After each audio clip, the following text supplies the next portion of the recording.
But it is possible to reason out the existence of God to a limited extent. Even in ordinary affairs, we know that people do not know who rules or why and how he rules. And yet they know that there is a power that certainly rules.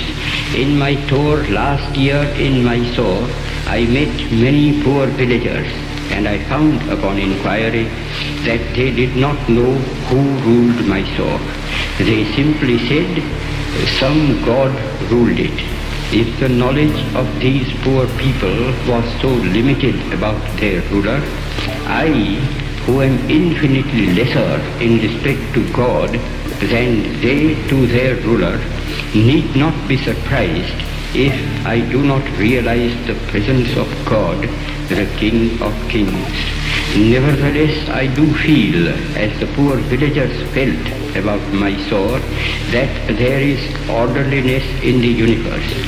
There is an unalterable law governing everything and every being that exists or lives. It is not a blind law, for no blind law can govern the conduct of living beings.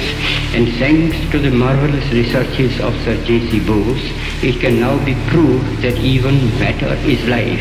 That law, then, which governs all life is God. Law and the lawgiver are one. I may not deny the law or the lawgiver because I know so little about it or him.